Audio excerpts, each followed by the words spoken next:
Bunun nasıl biteceğini hiç düşündün mü? John Wick, Chapter 4'ün başlarında, her bir devam filminin selefinin teatral brüt değerini neredeyse 2 katına çıkardığı küçük aksiyon serisinin en son bölümü olan bir karakter soruyor. Ve cevabım evet. Bu Keanu Reeves serisinin, merdivenlerden yukarı kötü adamlar tarafından tanımlanan bir bakış açısıyla şımartılması kolay olsa da, ölen karısının ölümünden sonra hediyesi olan bir köpek yavrusu olan emekli bir tetikçi olan John Wick'in dünyası, bir ev istilası sırasında öldürüldü. Aynı anda labirent gibi bir şey olarak inşa edilmiş, ancak oldukça basit. Modern bir New York'un cephesinin kurallara uygun bir saygıyla gizli bir suç teşebbüsleri evrenini ve katiller ve hırsızlar için tarafsız bir zemin görevi gören özel lüks otelleri maskelediği tüm ayrıntılı özelliklerine rağmen, fitil filmler temelde tartışmadaki tartışmaları yumruklamak için damıtılabilir kader ve kendi kaderini tayin etme ve biraz daha az ölçüde kişisel çıkarlara karşı hizmet. Karakterler doğaları gereği kararlar alıyor mu? Yoksa, genellikle oldukça kanlı, sonuçlar hakkında tam bir netlikle bir eylem planı mı seçiyorlar? Başkasına mı hizmet ediyorlar yoksa sadece bunu yapıyormuş gibi mi davranıyorlar?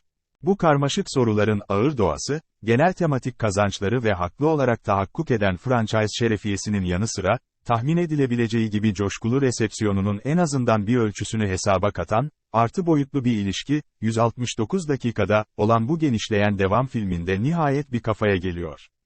Üçüncü filmin olaylarından sonra toparlanan bu bölüm, Bowery kralının yardımıyla iyileştikten sonra Vick'i bulur ve üst düzey suç patronlarından oluşan bir konsey olan yüksek masanın üzerinde oturan tek kişi olan yaşlıyı takip eder. Bununla birlikte, eylemlerinin sonuçları vardır ve bu sonuçlar, sırasıyla New York ve Osaka'daki Continental Hotel şubelerinin yöneticileri Winston Scott ve Shimazu Koji'ye derhal yağar.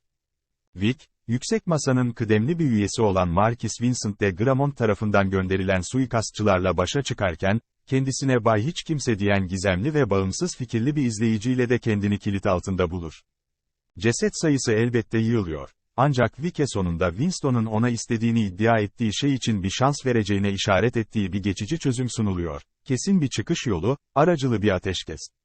Yüksek Masa ailesinin uygun üyeliği ve onayı ile Vick, de Gramont ile resmi bir düello talep edebilir.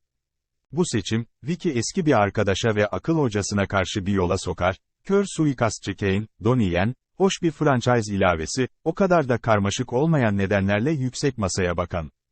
Geri dönen yönetmen Chad Stahelski 4 Wick filminin hepsine de liderlik eden, dublör olarak zengin deneyimini filmin aksiyon sahnelerine bir kez daha uyguluyor. Sonuçta bu, franchise'ın et ve patates çekiciliğidir.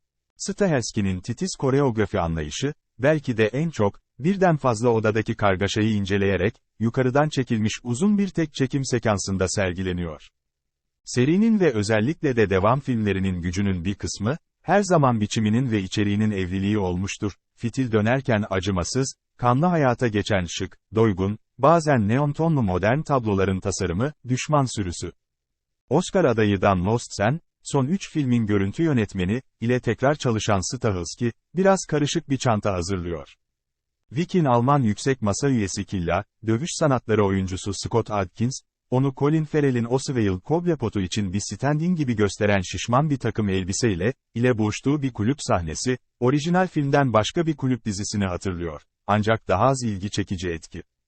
Ayrıca, çeşitli kulüp patronlarının vahşi şiddete ve etraflarında çıkan silah seslerine tepkileri göz önüne alındığında dikkat dağınıklığı yaratır.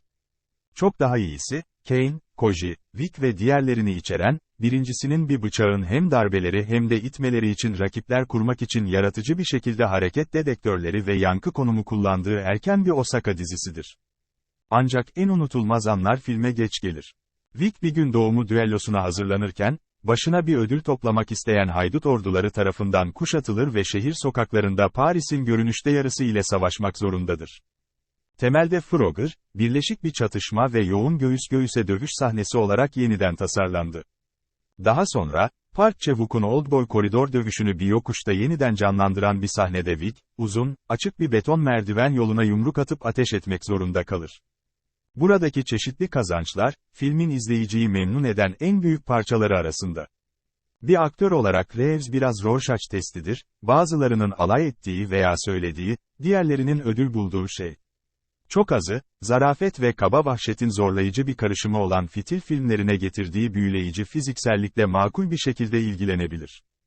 Ancak Wick karakterine getirdiği duygusallık, franchise'ın başarısının takdir edilmeyen bir unsurudur. İlk filmden, bu diziye yatırım yapan herkes için, yavruyu almanın yakıcı acısı ve karısından gelen basit not ve Rus suç patronu Viggo Tarasov'a, Michael McWist, yönelik alçak tehdidinin hırıltılı öfkesi hala devam ediyor. Reeves ciddiyetle malzemenin bir kısmını daha derin akımlarla yatırmaya çalışır, ancak maalesef burada karşılaştırılabilir duygusal demirleme anları yoktur. Tüm kapsamlı dünya inşasına ve karakterlerinin ve seçimlerinin mantıklı bir şekilde takip edip birbirine uyduğunu hissetme biçimlerine rağmen, bu bölüm, kahramanın yolculuğunun öğrenilen derslerinde renklendirme konusunda topu biraz düşürüyor. Senaristler Shea Hatten ve Michael Finch, ilk iki filmi yazan ve üçüncüsünü birlikte yazan Derek Kolstad'ın yerine geçiyor. Bu kararlara yönelik bazı girişimler, Kane ve By Nobody gibi karakterlerle kontrpuanda yatmaktadır. Ancak, Wick'in derin kırılmasından ve her intikamcı cinayetin ona yalnızca daha fazla düşman getirdiği ikileminin nedensel döngü doğasından duyguları çıkarmak ve sıkmak için kaçırılan birçok fırsat var. Film, dinginliğin ortasında sessizlik ve yansıma anları için haykırıyor.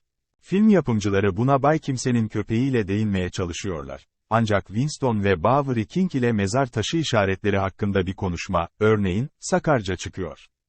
Bir tetikçi olarak, Wick yalnız ve özel bir figürdür. Bu nedenle bu gerçekleşmelerin o iç doğayı yansıtması gerekir.